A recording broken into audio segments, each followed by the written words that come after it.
What's going on, YouTube? It's your boy ATruckerNamedJay. Checking in. We are out here in Hopedale. Just got loaded. On our way to Columbus, Ohio again. And then once we leave Columbus, Ohio, we will be on our way to back here to Hopedale. Probably get back here tonight because Columbus is only 2 hours away. We'll get loaded again tonight, and then we'll start making our way towards Speedway in Indianapolis. So that'll be 2 loads back to back. You know, the Columbus load is kind of short, but it's a load nonetheless. And then the Indianapolis is a little bit more farther, about 600 miles round trip if I come back to this specific location.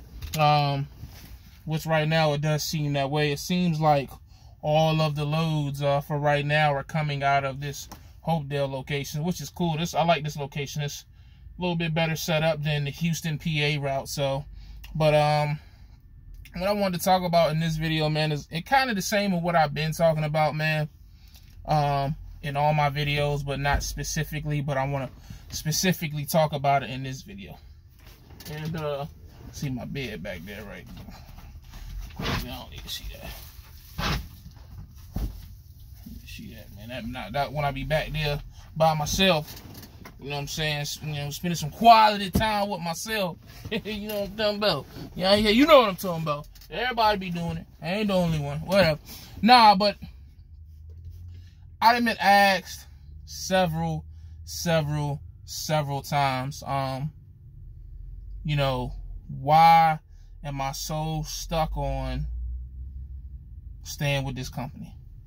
With everything that has happened, everything that's been going on in the last month to, you know, almost 2 months, month and a half. You know, why am I stuck on staying here? I don't know, if I'm being honest. I have no idea. You know, maybe it's some sense of guilt for all the premature and emotional decisions or reactions, I should call them, from the past. Or I don't know if it's, you know, trying to prove something. I don't feel like I'm trying to prove anything. I like this situation. I like the people that I work for, you know, in regards to Cornelius. And I respect what this could become. You know what I'm saying? Like, me coming to the realization that I'm not really chasing money anymore, more so as far as quality of life. And, you know, I just believe that this company can provide a better quality of life for me and my family from now and going forward. You know what I'm saying? It's rough now, but, you know, we knew it was going to be rough because it's a new contract and, you know, things were going to get tense, and they have.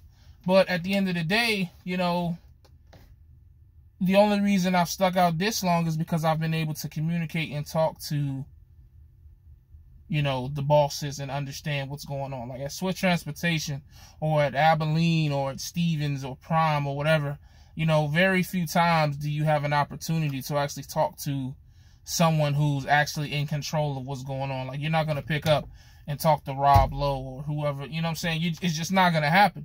So to be kept in that loop and to be able to communicate with these guys and to see what the plan is, to know what's going on as far as why things aren't going the way they go, it just means it's a little bit different. You know, when you work with a smaller company, it's just a different situation, you know, and I don't want this situation to deter anybody from working for a smaller company, because I honestly feel like the right smaller company will beat out any big company 9 times out of 10, you know. And I know that's kind of hard for me to say right now with my current situation, but I do believe it. I think, you know, finding the right small mom and pop, and when people think of mom and pops, you think of just like a smaller, you know, company of 100 trucks. A mom and pop could be a fleet of 3 trucks. It can, you know. So when you hear mom and pop, that's normally what that situation is, somebody working for somebody else. You know, it goes back to the, you know, working for an owner-operator 1099 conversation. A lot of people don't believe in 1099. I believe in it, man. If done correctly, I don't see how you can't be okay on it. See, the problem is people get on 1099s and they don't set up an LLC. So what happens is that business is paying you as the person. And that's where you get tricked up at, because then you end up on a fuckload of taxes. But if you have an LLC and they pay that LLC, and then you have a salary that you're making from your LLC as the quote-unquote CEO or CFO, whatever title you want to give yourself, it just works a little bit different. I'm not going to go into details because I'm not no tax expert or no financial, advisor, but I've just seen firsthand that it's just not as bad as people think it is. Some people have a couple bad experiences with things, and then rumor, word of mouth get out there, and then now this situation is bad for everybody. Nobody should do it. It don't work like that, man. Just because somebody else, had a bad situation with something, don't mean it's bad for everybody. You know what I'm saying? Like, I had a bad situation with the port. I had a bad situation with Abilene. I had a bad situation with Trans Am. That don't mean that can't go work for the next man. It's people that is making money and made a hell of a lot more money than I did. You dig what I'm saying? So, I just feel like a smaller company, though, to get back to the multiple points I'm trying to make. I just think a smaller company is better. I do. I think smaller companies, for once you kind of figure out in trucking what it is that you want to do and what it is that your end game is, it helps with the flip-floppiness, if you will. You know what I'm saying?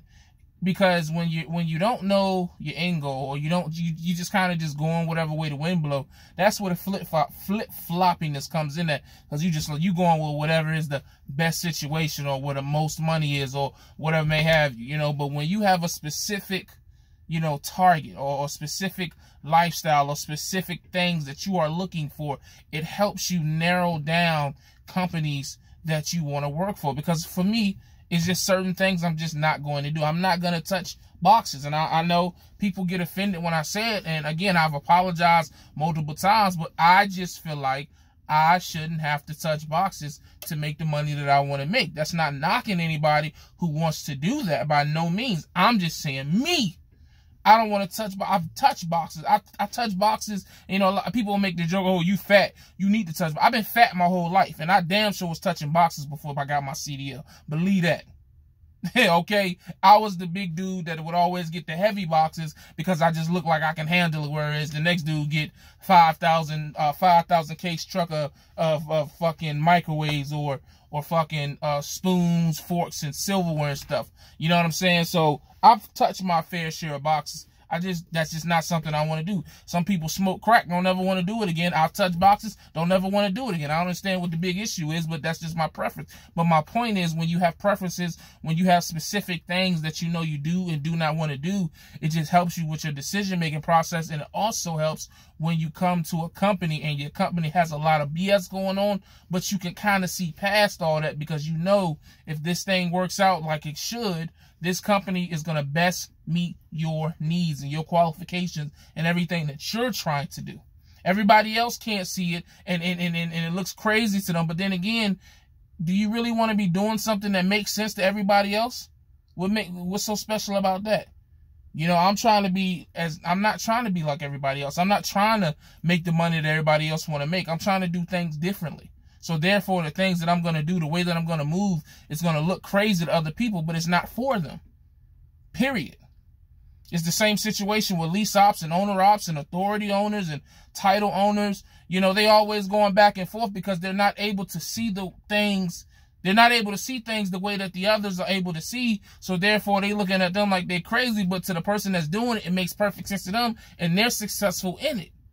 You feel what I'm saying? So that's just why I think, I'm kind of holding on to this gig, because, now that I have made up my mind that I really am not in a rush to buy a truck, if I buy a truck at all, I'm just looking for a situation to make a certain amount of money and to be able to relax and chill and move kind of how I want. I have a lot of freedom at this job. A lot of freedom. I could damn near do anything I want. And that's not to flex. That's not to brag. That's not to, that's just what it is. And that just doesn't come often with trucking jobs where you know, you're not owning the truck. I know some people gonna come up here and act like they can do whatever they want, but if you're working somewhere, W-2 or a local company driver, you are, I'm not gonna say slave because that's disrespectful, but you are definitely not as, you're much more restricted. Let me put it like that. So I already know me trying to go back to some type of local job and being on some type of 9-to-5 schedule, that's just not going to work because I just don't want to feel restricted. I'm sorry, once again, if that offends you. I don't know what to tell you. You know what I'm saying? Like, it's just crazy how people get offended because you speak your mind on what you want to do because they think that you trying to say that you better than them. That's not even the case. I'm just saying I don't want to do what you do. If you comfortable with it, the next man's opinion shouldn't matter anyways, right? That's what they tell you anyways. But anyways, so yeah, man, I like this because I'm not restricted. I can kind of do what I want. I can have a conversation with the owner and actually get shit done. You know, I've worked at companies where I've talked to a bunch of different people, and talking to a bunch of different people, I never get the issue solved.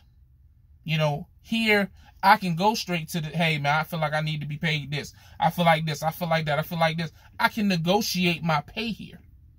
I can negotiate a lot of things that just with other places, you know what I'm saying, it just wouldn't be possible. So, you know, I like this situation. I really do. It's tough now. And, you know, they say never make a decision when you mad. So that's why I think I've stuck it out for so long as well, because I've just always tried to make a clear-headed decision. And reality is the risk is worth it, because the potential money and the potential freedom and the potential overall of what this job can provide, even after the butane contract and we switch over to more of a, you know, maybe we'll pull dry van, or maybe we'll pull refrigerator freight. I don't know, but you know, it'll still be much more freedom, and you know, I can kind of choose what I want to do, how I want to run, versus going to the next company and, you know, saying, hey, you know, being stuck with what they say is what, you know what I mean? So that's just my opinion, man. That's why I'm still here. That's why I haven't quit. You know, I definitely, you know, I just like it. Call me crazy, but again, man, it's the same people that'll call me a flip-flop and whatever. You know, I see something that a lot of other people probably can't see with this right now.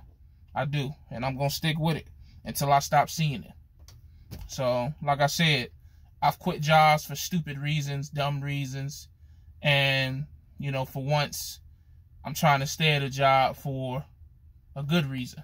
You know what I'm saying? So, damn if you do, damn if you don't. So, it don't make a difference anyways. You know what I'm saying? As long as my family understand it and they support me, that's just what it's going to be. You know, everybody else, hey, what do you want me to say? So, but as always, man, stay safe, stay positive, stay productive.